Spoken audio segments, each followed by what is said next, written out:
New Thinking Aloud is presented by the California Institute of Human Science. Mind, Body, Spirit University, a leader in fully accredited, in-person, and online U.S. degree programs in many of the topics we cover here. Visit their website at cihs.edu.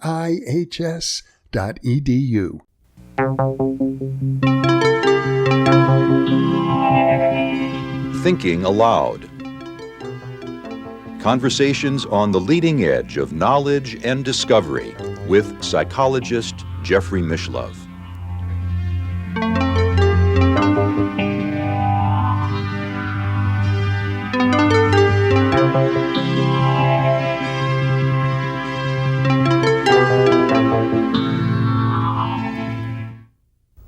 Hello and welcome. I'm Jeffrey Mishlove. Our topic today is the metaphysical foundations of science. With me is Dr. Willis Harman, the president of the Institute of Noetic Sciences in Sausalito, California. Dr. Harman is author of numerous books, including Global Mind Change, An Incomplete Guide to the Future, and Higher Creativity. He is also the editor of an anthology called The New Metaphysical Foundations of Modern Science. Welcome, Willis. Thank you very much, Jeffrey. It's a pleasure to be with you. You know, I would imagine that many working scientists today might feel a little surprised to think that there are metaphysical foundations to science. I suspect that many scientists sort of assume that science and metaphysics are unrelated to each other. I think that's right. I took a lot of science courses, and nobody ever suggested that it was based on some metaphysical assumptions. And I think in general, scientists don't think the philosophy of science has much to do with their activities. Mm-hmm. But in effect, metaphysics is implicit, even if it's not explicit in science. It certainly is. Mm-hmm. You have to start from somewhere. You have to start from some assumptions about how you're going to test knowledge, how you're going to decide that now we really know something. That's what's called epistemology, and then you also have underlying assumptions about the very nature of reality, ontological assumptions. Most people, and I suppose even scientists, think of this as no more than common sense. Well, I think of it as having been settled centuries ago. What was common sense in the Middle Ages was different from common sense in the modern world, but certainly for the last 3 centuries or so, we assume that not only has science been operating from the same assumptions, more or less, but furthermore, those are the only appropriate assumptions for science to be based on. Mm-hmm. Well, I think we ought to look at 2 things. What are these assumptions really, and why is it that they seem to stick to science? Well, the assumptions are essentially what we usually think of as scientific method. That is, the data that you really trust is the data of the physical senses and the data of various instruments that inform the physical senses, and that essentially everything can be ultimately explained reductionistically in terms of fundamental phenomena, that the universe obeys scientific laws, and those, if you only knew what those are, you could at least statistically predict, because those laws are not violated. It's assumptions of that sort, which, as you say, they're just the everyday assumptions of the working scientist. That, for example, that there is an objective reality out there that we can measure and know scientifically, that it's not magical. And that the best way to know it is to stand at a distance and shoot various kinds of probes in and see what you can learn. And that what the scientist is not supposed to do is in some way identify subjectively with what's being examined. Of course, all of those have been challenged quite a bit in the last half century or so. That is, we went through the behaviorist, positivist era in science, and most scientists would say that we've left that behind, but they agree far less on where it is we're headed. And I suppose even though one might think of the kind of positivist, behaviorist science we've been describing, where everything is sort of mechanistic and cut and dry and objective, as being something that we've left behind, it still remains sort of the orthodoxy of the scientific priesthood, or the upholders of the status quo. Well, I think you sort of have to identify two different revolutions that are taking place, I think, simultaneously. One is a revolution within science, quantum physics, for example, chaos theory. A lot of things are being reassessed in the light of those frontier areas of science. But the other revolution is a revolution of science, where for the first time in the history of science, a few scientists and philosophers are saying the time has come when we have to go back and look at those very basic assumptions. And the fundamental driving thing here is the realization that we have to incorporate consciousness in somehow. Consciousness has always been a problem for science, and one, I think, for the most part, that's been sort of shoved under the rug. That's true, and I think it was really quite a landmark conference that was held at the University of Arizona in 1994, where for the first time, as far as I'm aware, you had this whole spectrum of people, from the ones that are pretty strongly positivist and reductionist to the ones that are out in the area of phenomenology and transpersonal psychology and the very soft areas. And the point was for all of these people to somehow to learn to talk with one another. Well, I suppose while this conference was an important one, the debate goes back nearly 100 years. The debate goes back a long time, but and it really was very closely related, of course, to the debate between science and religion. But by the time you get to the middle of this century, it became pretty clear that science is won and religion is lost, and the debate's over. And then that's why it becomes so fascinating to see that since then the movement has been in the direction of somehow including spirit into the scientific worldview. Now, admittedly, it hasn't gone very far, but you can see the direction. Well, there are some interesting words that have now come up challenging sort of the orthodox scientific metaphysics: spirit, consciousness. These words, which most people can identify with at one level or another, have been excluded. And it's striking to me that scientists who use their own consciousness and very often their own deep intuitions to develop their theories have operated on assumptions that deny the very existence of those intuitions. Well, we all have a certain amount of ability to shut out certain kinds of experience while we're involved with others.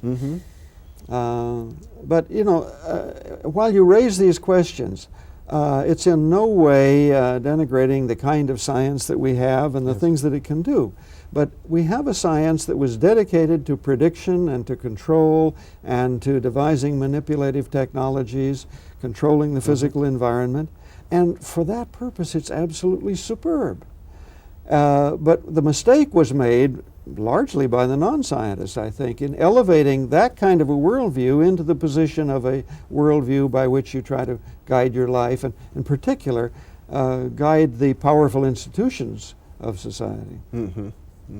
I'd like to go back to William James, one of the founders of American psychology, who took the notion of empiricism, which is one of the foundation words of science, and developed it. I guess he thought he would carry it as far as it could be carried, and he developed what he called radical empiricism. Could you talk about that? That's right.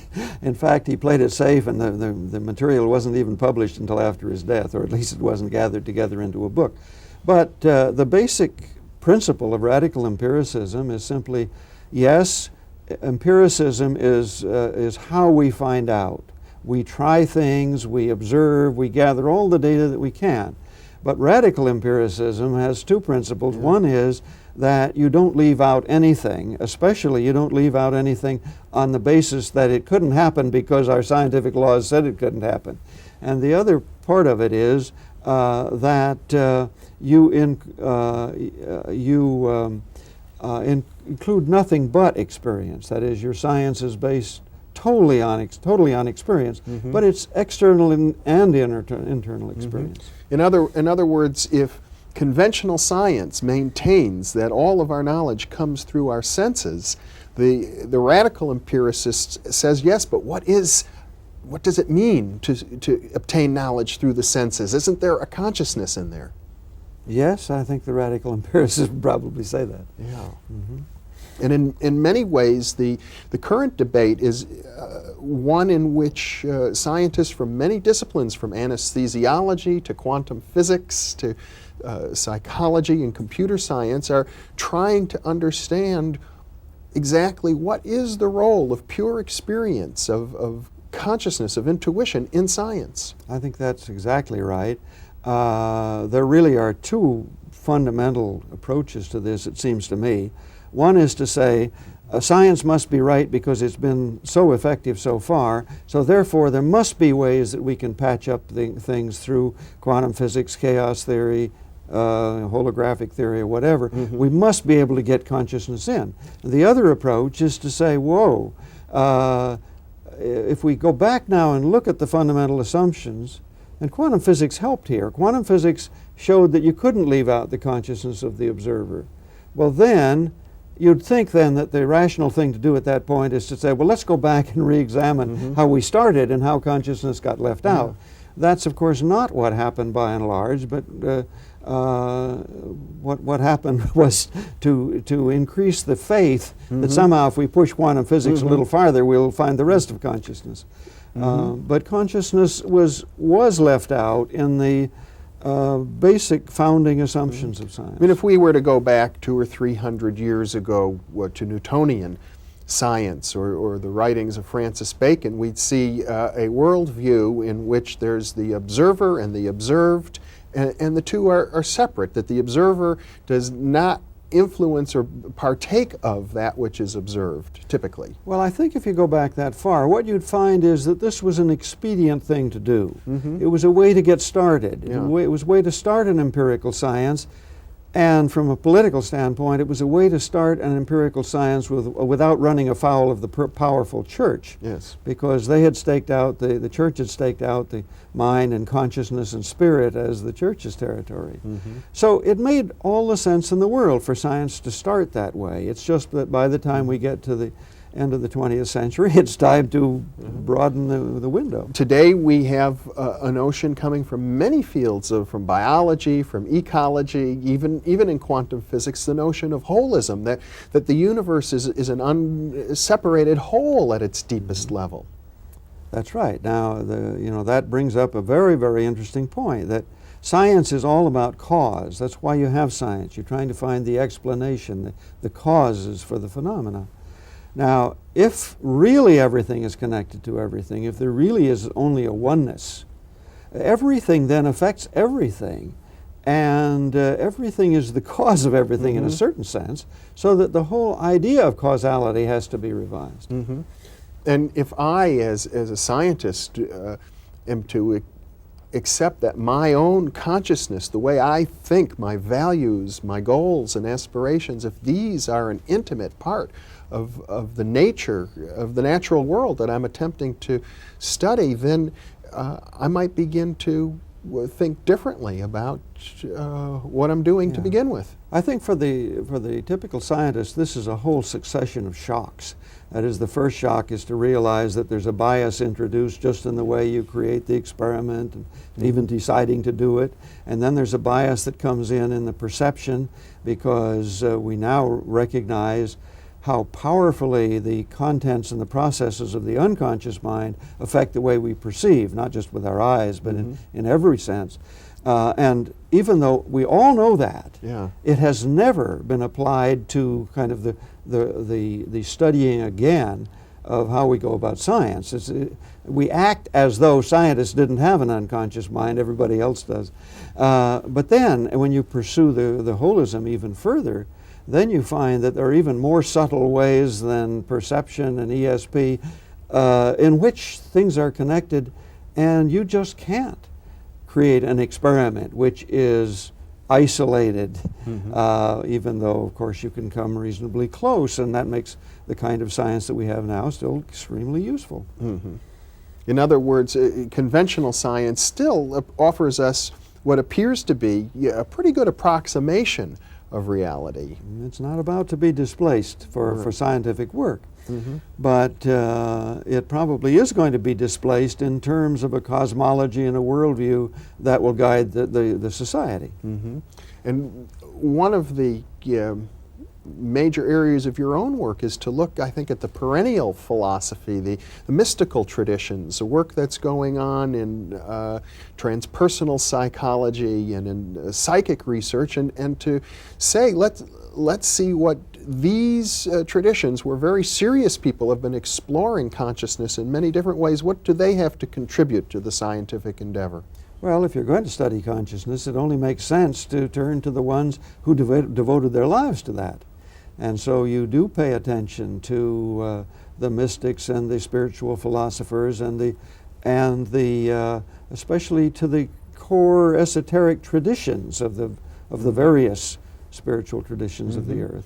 And of course, they are asking questions themselves that are very relevant to science. One being the question of epistemology. How do we know what we know? That's right. That is, the best of the mystics in all of the traditions tested their knowledge just as rigorously as scientists test their knowledge. Now, it sounds different because it was in a totally different framework, but you know, they knew just as well as we know that you can fool yourself with optical illusions and you can fool yourself with inner visions. And you have to keep testing, and you're never sure. Mm-hmm. So you seem to be suggesting that we may be able to develop a new epistemology by looking at some of spiritual disciplines, intuitive disciplines. I think that's right, and we tested it out. We gathered together a couple of groups of scientists of all sorts and philosophers, people who were willing to take seriously this question. If we're going to take the challenge of consciousness seriously, then what kind of an epistemology do we need in order to deal with it within the spirit of scientific inquiry? Mm-hmm. And we put them in a retreat setting. We got away from all the telephones and the meetings and the paperwork, and furthermore, we asked them to forget that they were experts and academicians, and to just explore together as human beings these very, very fundamental questions, then bringing in later their scientific or philosophical expertise. And we did come up with a set of 9 characteristics of an epistemology, which doesn't say here's the end result, here's the epistemology. It does say that as we finally agree upon an epistemology in the scientific community, a certain set of rules of evidence, as it were, as we finally agree on that, it will probably have these 9 characteristics. Yeah. Well, I certainly won't ask you to enumerate each of the 9 characteristics now. But the first one is the radical empiricism that you mentioned. I would imagine that the thrust of all of this is to say that there is a legitimacy to exploring the universe by using our own consciousness, our own direct awareness of the universe as our tool. That's a part of it. That is one of the characteristics, that it's going to pay primary attention to subjective experience, subjectively experienced data. Yeah. And it's going to test that, and it's going to have some consensus about how you test that. But that's definitely a part of the picture. And that leads to something else. Well, it leads to a number of things. It leads to realizing that any models or equations or metaphors that we use, and that's what science is a collection of those things, but whatever that collection is, it has to always be tentative, and it has to always be specific to a certain purpose. You use one metaphor for consciousness for one purpose, and you use another metaphor for another purpose. But let me go on just a minute, if I may, because one of the other characteristics becomes a real sticking point, and that is that once you recognize the power of the unconscious to affect our perceptions, then you recognize that as the scientist continues to explore further and further, lo and behold, the scientist is going to change, because he or she also is exploring their own inner workings. And so one of the characteristics of the epistemology is that it won't stand still. As a scientific culture changes, the consensus about the epistemology is going to change. In other words, just as computers and telescopes, the tools of science, as they become more and more refined for further use, as we consider consciousness itself a scientific tool, it will change, it will evolve. That's right. Human beings will become more refined, and then that will change the way we do things. But what that means, of course, is in the education of a science, that the personal transformation is very definitely a part of the education, not something that you can do in your off hours somewhere. Now, we've been talking about epistemology, which is the branch of philosophy that asks... Do you have any other 6-syllable words that you use on this program? Yes, I've got one coming up, ontology. That's not 6 syllables. But it ought to be.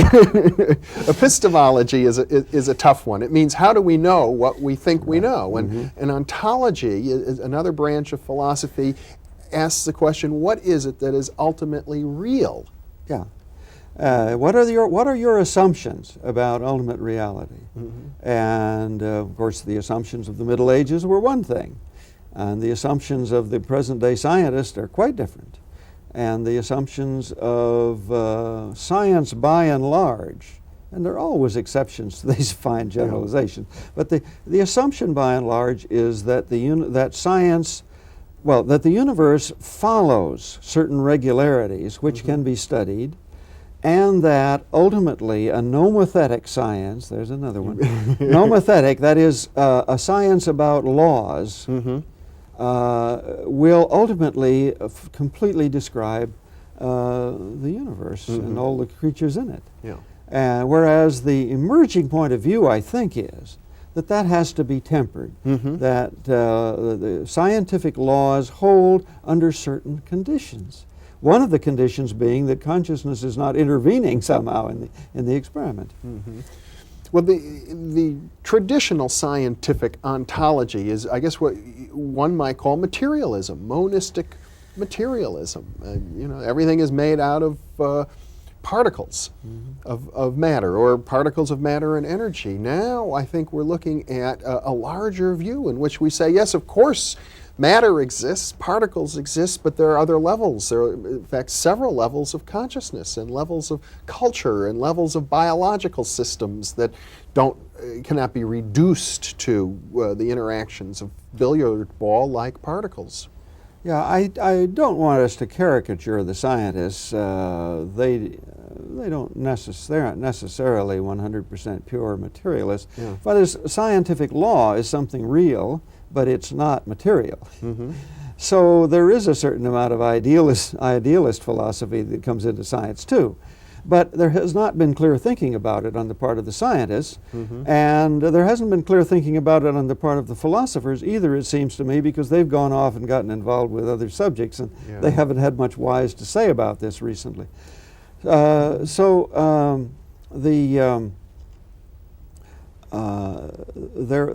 an opening up to the possibility, let's say, of multiple vantage points. You can look at the world in its physical forms, and you can learn certain things. You can look at the world taking as part of reality biological organisms, and they have certain characteristics that you can't reduce to simple physical things. And then you can look at the world from the standpoint of, say, humanistic studies. And then consciousness comes in a way that it didn't before. And then you can look at the world in a mystical, spiritual way, and then some new elements come in. And no one of those denies the rest. They all have a certain validity. And I know you are particularly interested in the field that's been called transpersonal psychology, which is the attempt to take the mystical, spiritual approach to life and translate it not into a religious metaphor, but into a psychological understanding. That's only one of many labels that I have, but if we talk in terms of that one, yes, it seems to me that that's an end of the spectrum that's been neglected, and that we'd better pay attention to it. And as you may know, there's just been a flurry of conferences on science and consciousness recently, and I presume that they will go on, a number of them each year. And they reflect the fact that we have come to the point in history where we have to raise this question seriously. Well, it's an important time to do it. I think the irony is that if we go back in history just a few decades, consciousness was a taboo word in science.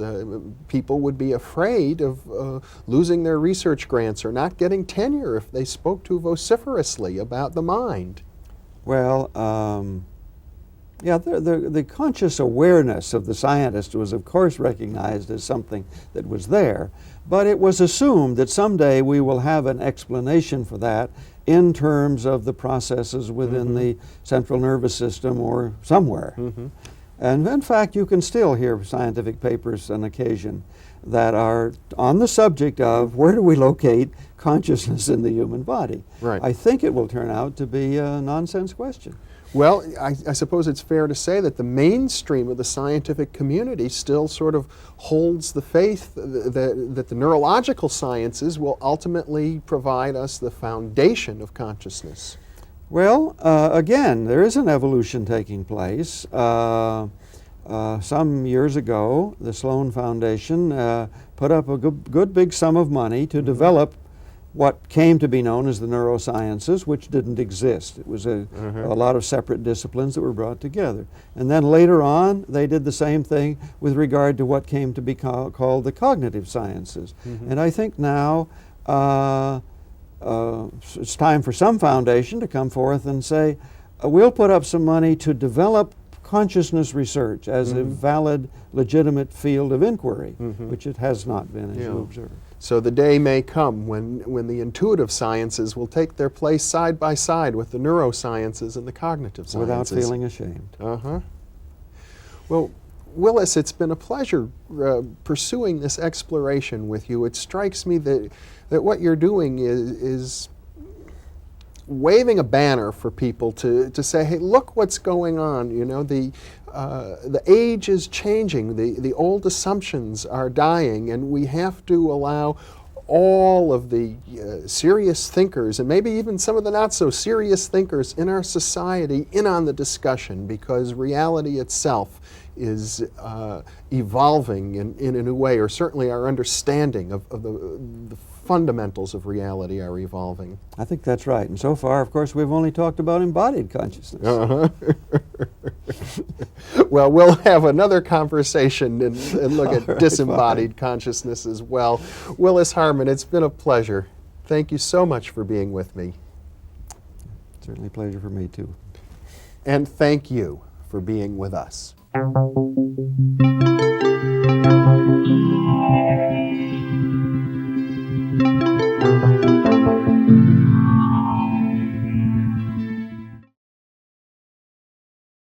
Book 2 in the New Thinking Aloud Dialogues book series is a tribute to parapsychologist Russell Targ, celebrating his 90th birthday.